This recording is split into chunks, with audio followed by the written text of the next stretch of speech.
Ladies and gentlemen, please welcome to the stage anchor and global markets editor of Fox Business Network, Maria Bartiromo, and her guest, venture capitalist and partner of the Founders Fund, Peter Thiel.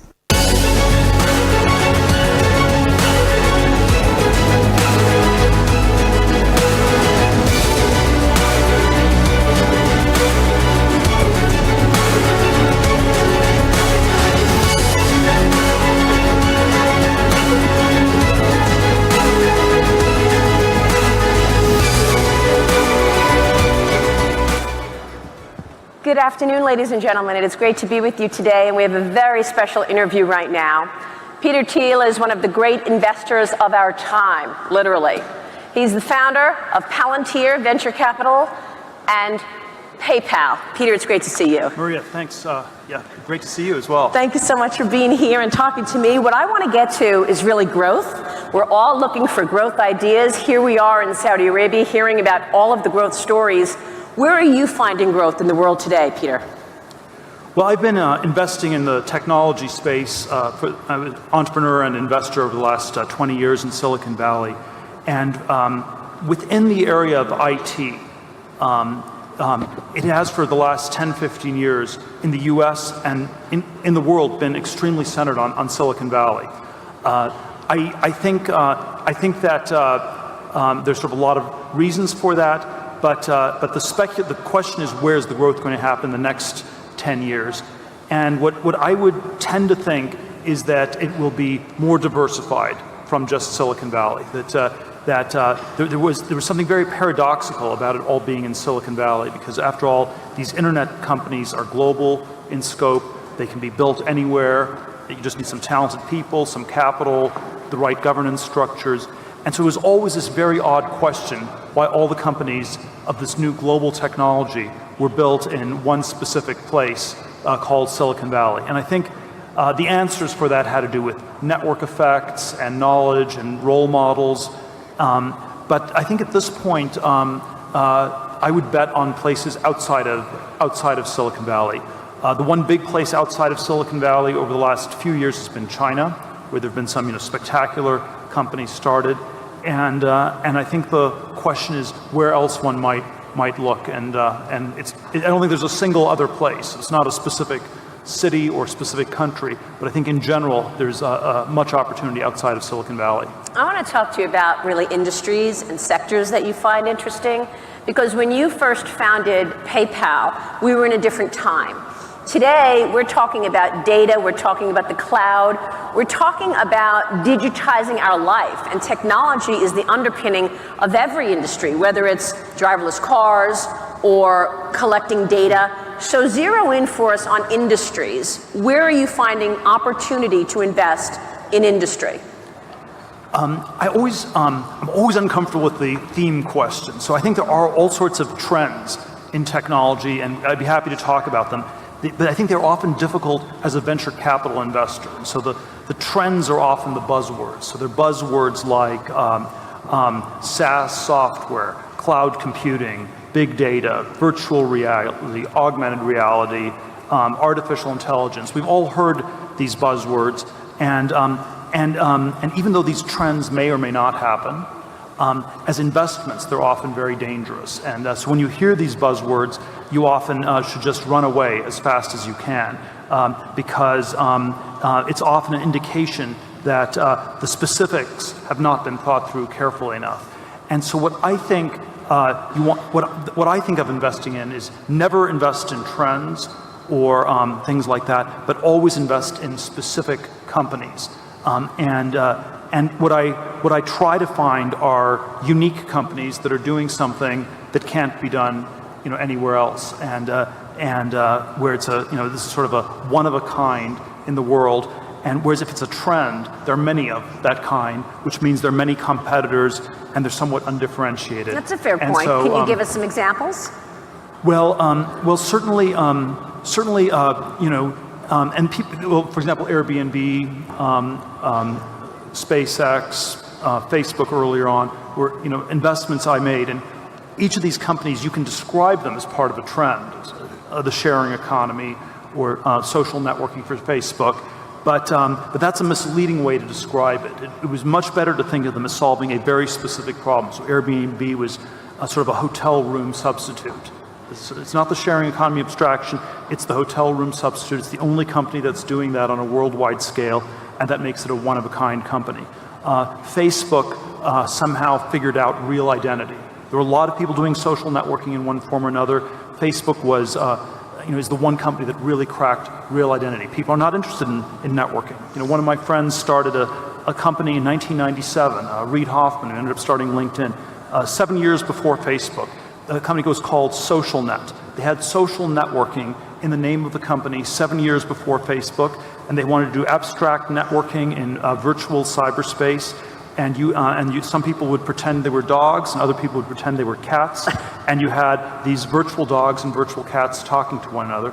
Turned out, no, that's not what people are interested in. They're not interested in abstract networking, they're interested in real identity. And Facebook was the first one to crack that and have something so it's often it's often even defining what these companies are doing correctly so that you can identify what the one-of-a-kind things are. But I always prefer a bottom-up approach.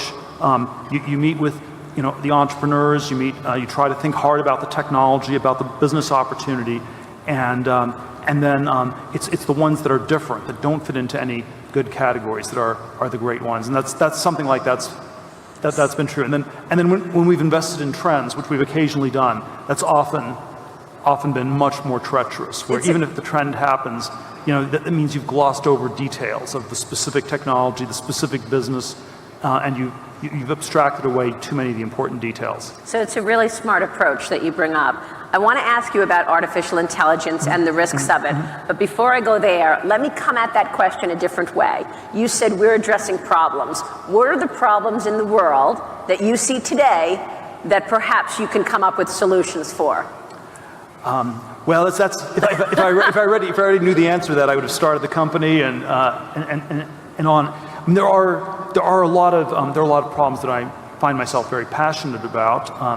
The area that one area that we've done a fair bit in for Silicon Valley venture firm is biotech investing. There are questions: could we really do things to cure cancer? Could we find cures for Alzheimer's, for other diseases? And I think it's been a very challenging area to invest in, but it's one where there's sort of there are obviously some very natural set of problems that we should be working against, and I think that the fact that progress has in many of these places been so slow and so difficult is not just a law of nature. It's not the fact. It's that we have often not been trying the right way. We've not been funding the right scientists, and so I think that's a place where I often think there's some very good opportunities, and it can also make the world a much better place. So biotech is something that I think is naturally charismatic in that way. And technology has enabled so much in biotech. Yes. We're living longer, and now we have this whole theme of sensors. I mean, there's a sensor in your bloodstream, and your phone can call you up and say, your arteries are clogged, you need to go to the doctor, you're going to have a heart attack. So what is technology doing to enable longevity and to actually move the needle on biotech? Well, it's there are all sorts of there are abstract ways of talking about it in terms of bioinformatics or genomics. The specific applications are always very specific. One company we were invested in was a company called StemCentrix. They had developed they were using some technology. They had a theory, but then they also had a technology to find better targets for a subset of cancer cells. And so it was an anti-cancer cell. They identified promising targets, and then were developing a whole series of different ways to target them. And it was sort of acquired by AbbVie for about 6 to 10 billion, with sort of an earn-out built in that a couple of years ago. So there are it's always like a very specific story like that that people are trying to solve. And it's what motivates the great entrepreneurs is to be working on an important problem, and there's a counterfactual sense of agency. If you weren't working on it, the problem is not getting solved. So it's not. So if it's a problem that everyone knows about or everybody's working on, that's already a little bit more. Then you've missed the opportunity. Like education or healthcare. That's a little too abstract. We all know those are problems. It's the specificity that I think matters. One theme that we've been talking about. Yes, go ahead. No, please. No, go ahead. One theme that we've been talking about, of course, here is what His Highness is doing with NEOM and all of the technology that is going to be in this new city of the future. Where do you see the opportunities in terms of starting from scratch? When you have a city, what kind of technologies are going to be most needed? Well, there's a tremendous amount that one can do when one starts something new from scratch, because one of the things that's very striking about the great cities of the world, like London, New York, Silicon Valley, many other places, is that even though they are these incredibly dynamic economic places, it's extremely hard to change things. And so, in New York City, it costs $1 billion to build 1 mile of subway, or something like that. Wow. In San Francisco, you can't build new highways or anything new. The transportation grid is set, and so there is this very weird transportation problem with the big cities, where in effect it becomes incredibly hard to build new transportation once the basic city's been built, if the transportation systems are inadequate. And I would say they are badly inadequate in all of our major cities, even in the developed world. Emerging world, they're catastrophic. Developed world, they're generally inadequate. It ends up meaning that people have either super long commutes, or they need to live in small apartments near the city center, where they have to spend all their salaries on the apartments. And so I think it distorts the economics in these cities to a tremendous degree. In London, the inelasticity of housing in London is -2, which means that if you built 1% more housing in London, the average price of the average house would go down by 2%, which is a crazy economic reality. So the more housing you build in London, the less the housing is collectively worth. And that tells you that and that's because the transportation systems are in the 19th century, and it's completely stuck. And that's a challenge that I think you could, rethink in a very exciting way. And so I wonder if one could do something where we could build a potentially enormous city, but one where the transportation works at every level. That's a great point. So transportation we've been hearing a lot about, obviously, with ride-sharing companies like an Uber, like a Lyft. What is your take on what transportation will look like in the future? Will it be ride-sharing? Will we have automated and autonomous and driverless cars? What is your vision in terms of transportation and how it changes for big cities? Well, I think all these things are gradually approaching. It's certainly just the shift to companies like Uber or Lyft, which I'm invested in, is itself a very big change. The self-driving car trend, it's a trend. It's a very important trend for the economy. It'll change consumer behavior tremendously. If you had self-driving cars, maybe you could have a longer commute because you could work in the car, or maybe some things would change. I'm not sure it's a good investment, because there are a lot of companies doing similar technologies in self-driving cars, and it's hard to know exactly how differentiated they are. The transportation-related technology that I wonder about more than self-driving cars, though, is there some way to do an end run around our broken transportation systems? And the IT version that people have talked about for decades is telecommuting. And so would there be some way to so that you won't need transportation at all, and you can just do your work remotely? And this is, for a variety of reasons, this has not worked for the last 30, 40 years that people have been talking about it. But the problem generally is that if people work from their homes, they don't work as hard, they don't have any, and then there's a lot of the value of work comes from talking to people in various ways. But I think we're starting to see more and more of this telecommuting in Silicon Valley and elsewhere, where people are finding small teams of developers outside of Silicon Valley. There are ways to sort of bundle and put the work in certain packages that you allocate to different people. And so I think maybe one of the end runs around the transportation system will be telecommuting. I think that's one that would be that's a trend that's underrated, that's worth exploring a lot more. It's not so you can look at trends that aren't on anybody's radar. Peter, let's talk about artificial intelligence. We've talked a lot about it this week, And people are worried that the more AI and machine learning you have in a situation, the fewer jobs you have. So are robots going to be taking our jobs? Well, it's one of the things, I'm always nervous about the abstractions. AI is one of the greatest abstractions of all, because artificial intelligence can mean the next generation of computers, or the last generation of computers, or anything in between. So it can mean things that are like a little bit in the future, or very far in the future. If you had generalized artificial intelligence, the sort of where you had a computer that was smarter and more able at you in every way possible, I would say that the problem with that is not economic, but political. It would be like an alien from another planet landing. And the question, if aliens landed on Earth, would not be, what does this mean for the unemployment rate? The question would be, are they friendly? Are they unfriendly? Things like that. That's a good point. And so I think to the extent the economic question's serious, it's much more the political question. Now, the history, of course, of technology has not been one of pure substitution. It's been more complementary, that as we've automated things in the Industrial Revolution, it's freed people up to be more efficient and to do other things. And it hasn't, people are still mostly employed in our society, just as they were mostly employed 200 years ago. It's just they're not all in agriculture, they're not all working in factories. As agriculture and industry were automated, as you had robots replace humans in factories, it meant it freed people up to do other things. And so that's been the history. And I tend to think that's still what will happen, that AI, it will make certain sectors more efficient, and then it will free people up to do other things. And so it's mainly a game of complementarity. It becomes a game of substitution only at the end if you have an AI that can do everything better, smarter, and cheaper than any human being. And then that would be very scary, and that's where my intuitions would start to break down. So what do you think the skill sets are that people need to not just survive, but thrive in this new world of machine learning?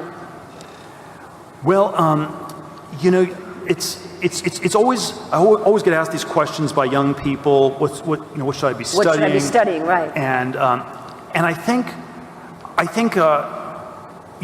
it's hard to give general answers, but I think it's always good to start with things where you're not competing directly with computers, where you still maybe have some real skill, where you're thinking very hard about the future, about your place in it, and so you should be asking systems is to tell people that they don't need to ask those questions. If you get a college diploma, you'll be saved, everything will be fine, and I think that's not true. And so I think, even though this is very difficult, I think people should be asking these questions much earlier because the universities do not have an answer. So you say something that you don't compete with a computer. I feel like I'm competing with a computer on everything. Are you talking about emotional things? Or Maria, you're in one of the safest positions possible. You're not competing with a computer. Okay. If we got a computer that looked just like you, that could do your job as well as you could, everybody in this room will be out of business well before you. So you're the last person in this entire room who has to compete with a computer. All right, listen, I want to ask you about cybersecurity. Palantir obviously has incredible relationships across the world with governments, and you've done a lot of work on cybersecurity. Talk to us about how significant an issue this is, where the bad actors are, what can we do to protect ourselves in this new world where we feel like everyone's getting hacked and data has become so much more powerful? Well, there's a tremendous amount that we can do in combining computers with humans, and a lot of the approaches in crime, defense, areas like this, in security, have been that we either have all human solutions or all computer solutions, and I think the truth is that there's a lot to be done with these intermediate hybrid solutions. And what we did at PayPal and what we've done at Palantir is figure out a good division of labor between human analysts and automated computer systems. And it turns out that if you get the division of labor right, you can do a lot. When we had fraud at PayPal, it's going back a while, we had a human team, and it was like looking for needles in a haystack, millions of transactions, couldn't possibly figure out which ones were fraudulent. The all-computer model didn't work either because the fraud patterns would change and the computer wouldn't really figure out the new ones. It was when we figured out a way to divide the labor between the human investigators and the automated computer part that you really got a handle on it. And so I think this hybrid human-computer synergy theme is underrated because we either want total automation or no computers at all. And I think the in-between thing needs to be explored a lot more, and that's what Palantir, among others, has done. Are the bad actors trying to hack information an obvious group? Where are they? Well, I don't think it's an obvious group. We would have probably tracked them down. One of the challenges with cybersecurity is that there is something about it where it's very asymmetric. That in most forms of defense, military technologies, the defense side is pretty good.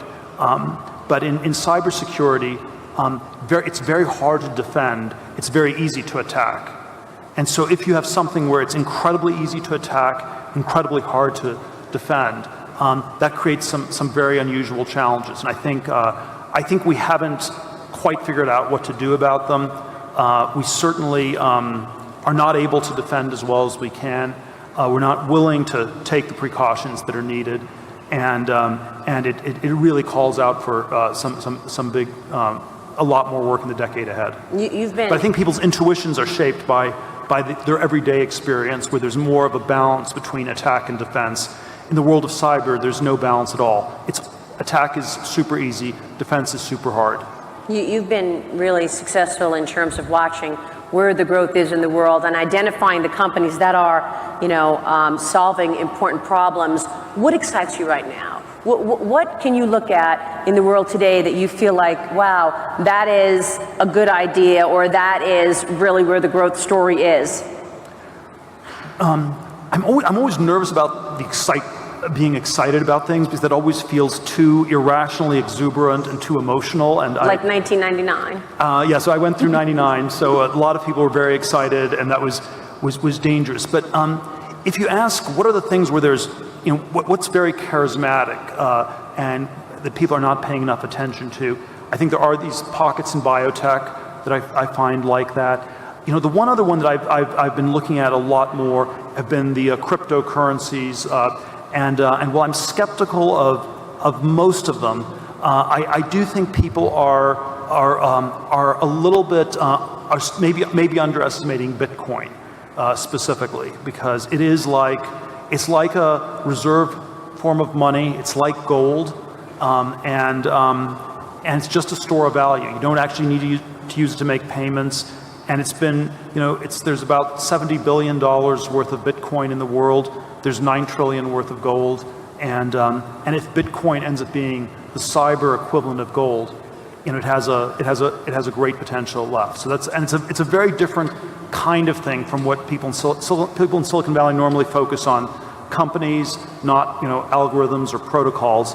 But this may be one exception that's very underestimated. Well, people question it, and I know there's been so much debate about Bitcoin, but they question it because what is it based on? I mean, you see that the dollar is based on, the trust of the Treasury, the trust of the U.S. government. What is Bitcoin based on?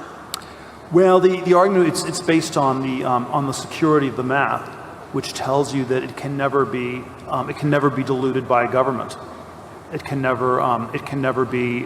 be hacked. And it's a form of money that's absolutely that's secure in an absolute way.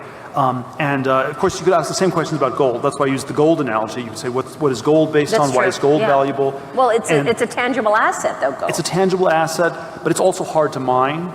So if it was easy to mine gold, then it wouldn't be that valuable, because we would just have way more gold. So Bitcoin is also, it's mineable like gold. It's hard to mine. It's actually harder to mine than gold. And so in that sense, it's more constrained. And so, yeah, there are a number of things that I think make it somewhat similar to gold. And then the question is just, does this become more widely? And it's anonymous, right? I mean, that's one of the beauties of it. You can be anonymous using Bitcoin. Yeah, it's half anonymous, half not. So it's again this intermediate thing. There's a question whether that's right or not, but it's It's a bearer instrument, so if you have the Bitcoin, if you know the key, you can go anywhere. Most of the time, most securities are registered, not bearer security, so it's a very unusual kind of a security. Peter Thiel, thanks so much for your insights Awesome. today. Thank you. Great to see you. Peter Thiel. Thank you, ladies and gentlemen.